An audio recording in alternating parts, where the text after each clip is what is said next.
When a massive asteroid is hurtling toward Earth, the solution seems straightforward. Smash a spacecraft into it and knock it off course. That's exactly what NASA successfully did with the DART mission in 2022. They proved this concept works and dramatically altered the orbit of the asteroid Dimorphos. But new research reveals the chilling possibility that an asteroid hit in the wrong spot, and you might just be postponing the impact. Scientists at the University of Illinois have discovered that poorly aimed asteroid deflection attempts could accidentally steer space rocks through dangerous regions in space known as gravitational keyholes that would alas still mean they hit Earth just years or decades later. A gravitational keyhole is a small region of space where a planet's gravity can modify a passing asteroid's orbit such that it returns on a collision course with that planet at a later date. Think of it like a rather funky pinball machine, where hitting the wrong bumper sends the ball ricocheting back toward the flippers. Even if we intentionally push an asteroid away from Earth with a space mission, we must make sure it doesn't drift into one of these keyholes afterwards. Otherwise, we'd be facing the same impact threat again down the line, said Rahil Makadia from NASA. To solve this problem, Makadia's team has developed probability maps that identify the safest spots to strike each asteroid. Each point on the surface of an asteroid has a different probability of sending the asteroid through a gravitational keyhole after deflection by a kinetic impactor. Creating these maps requires detailed knowledge of the asteroid's characteristics such as its shape, surface features, rotation, and mass. Ideally, this would be done with a space mission to rendezvous with the asteroid, producing high-resolution images and data. However, if an asteroid is discovered late with little time before impact, scientists can create preliminary, lower-quality maps using ground-based telescope observations alone. The researchers have already created probability maps for well-studied asteroids like Bennu, complete with crosshairs marking the optimal impact zones. These maps account for the inevitable uncertainties in any space mission, since even the most precisely aimed spacecraft might miss its target by several meters. While DART's target, Dimorphos, was chosen precisely because the Didymos system is too massive to be deflected onto a collision course with Earth, future asteroid threats won't be so forgiving. Real planetary defense missions will require a high level of precision planning. The European Space Agency's Hera mission, set to reach the DART impact site in December 2026, will provide valuable data to refine these techniques. We have been really quite lucky so far. Nothing significant has been found to be heading straight for us. But as we continue exploring the sky, eventually, one day we will spot an asteroid with Earth's name on it. Thanks to Makadia and his team, when we do need to play planetary defense for real, we'll know exactly where to aim, hopefully. If you ever lie awake at night wondering just how likely you are to die from an asteroid impact within your lifetime, this video has you covered. A team led by physicist Carrie Nugent of the Olin College of Engineering in the US has calculated not just how likely it is that an asteroid will hit Earth during an average human lifespan, but how likely that impact is to cause human deaths when compared to a selection of other rare, preventable ways to die. The bad news is that death by asteroid impact is more likely to happen to you than death by rabies. The worst news is that death from a car accident is more likely than death by asteroid impact. The great news is that all of these likelihoods are pretty low, and you can probably live your life without too much worry, although you might want to wear a seatbelt. There are good reasons to compare the risk of death by asteroid impact with the risk of death by other preventable mechanisms. Although it's difficult to calculate exactly what the risk is, there could be a lot more potentially hazardous asteroids out there than we've found to date.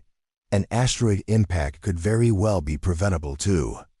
NASA demonstrated this back in 2022, when the space agency deliberately crashed a spacecraft into an asteroid to try to knock it off course.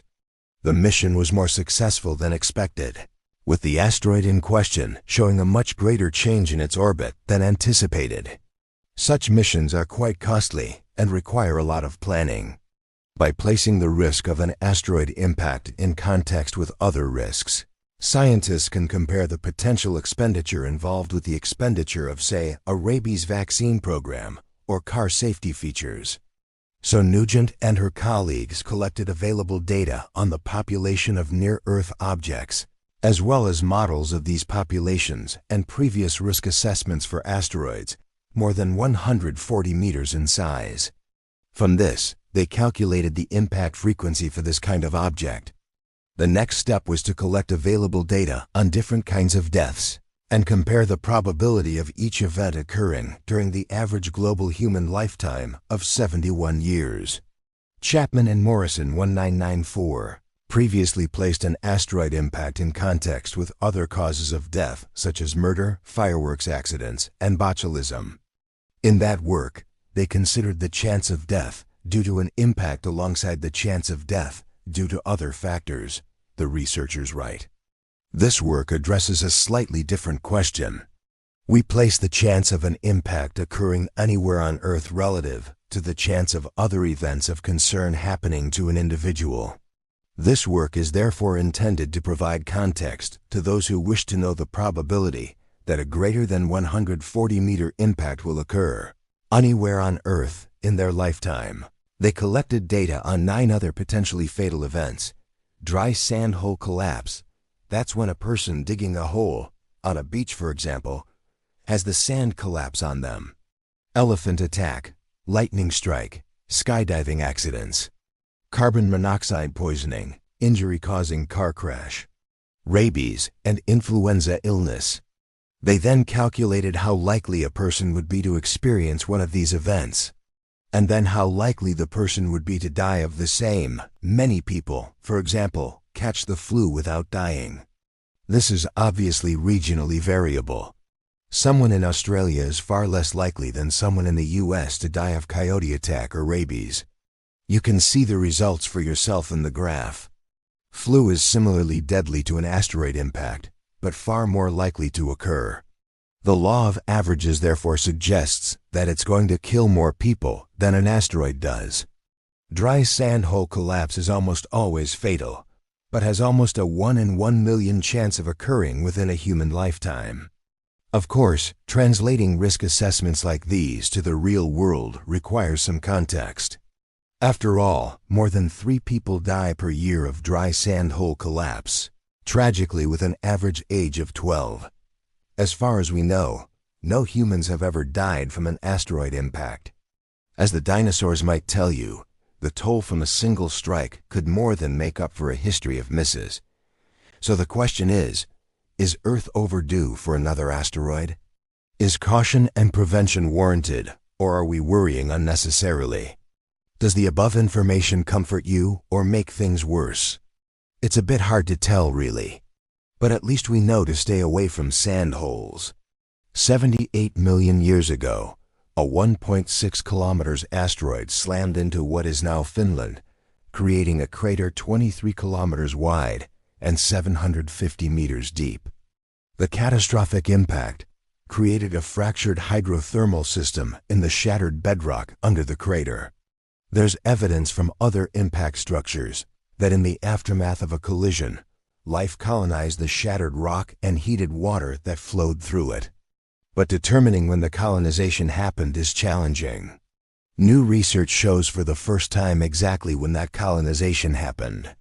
A team of researchers has zeroed in on the date that microbial life populated the hydrothermal system under the 78-million-year-old Lapajärvi impact structure.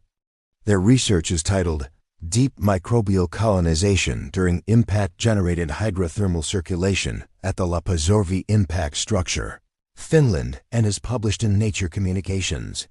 Jacob Gustafsson, a PhD student at Linnaeus University in Sweden, is the first author.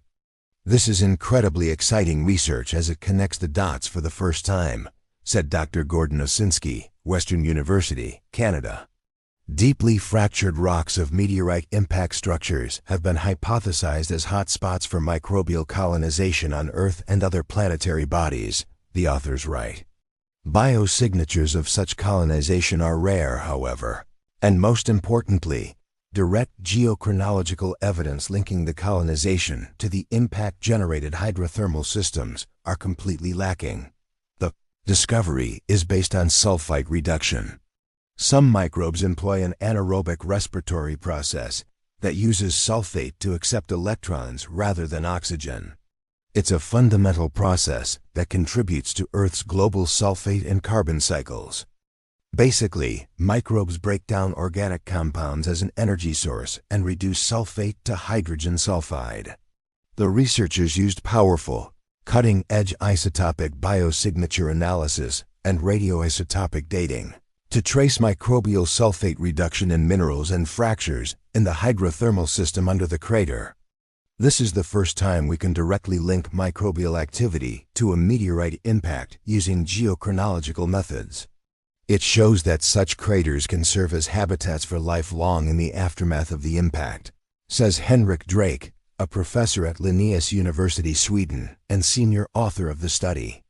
The first detected mineral precipitation habitable temperatures for life, 47.07.1 degrees Celsius, occurred at 73.6 plus or minus 2.2 Ma, and featured substantially 3,4S depleted pyrite, consistent with microbial sulfate reduction, the authors explain in their research. What is most exciting is that we do not only see signs of life, but we can pinpoint exactly when it happened. This gives us a timeline for how life finds a way after a catastrophic event, says Jacob Gustafsson, PhD student at Linnaeus University and first author of the study. More evidence of microbial colonization appears about 10 million years post-impact, as the temperature continued to gradually decrease. Minerals precipitated into vugs, which is a geological term for cavities lined with mineral crystals. These minerals feature 13 calcite, which forms an association with microbial sulfate reduction. It's a powerful and convincing biosignature that strengthens the findings. At 10 million years post-impact, these minerals are further evidence that microbes thrive for a long time in the hydrothermal system. Co-author Dr. Gordon Asinski from Western University in Canada says, "This is incredibly exciting research as it connects the dots for the first time. Previously, we found evidence that microbes colonized impact craters, but there has always been questions about when this occurred and if it was due to the impact event or some other process millions of years later. Until now, these findings open a window into how life might get started on habitable worlds. Asteroids are known to carry the basic building blocks of life, including amino acids. It's possible they not only spread these materials throughout solar systems and galaxies, in accordance with panspermia, but that they also create a ready-made home for life to gain a foothold in. The research also shows how life can rebound after a catastrophic impact that could overwhelm a biosphere. The researchers say that the microbial colonization of the Lapajurvi impact structure is an analog for the emergence of life on early Earth, and even on Mars. Their methods of analysis can be used to study the microbial colonization of other impact structures on Earth. Beyond that, they're also applicable to any sample return missions from Mars or other bodies. These insights confirm the capacity of medium-sized and large meteorite impacts to generate long-lasting hydrothermal systems, enabling microbial colonization as the crater cools to ambient conditions, an effect that may have important implications for the emergence of life on Earth and beyond, the authors conclude.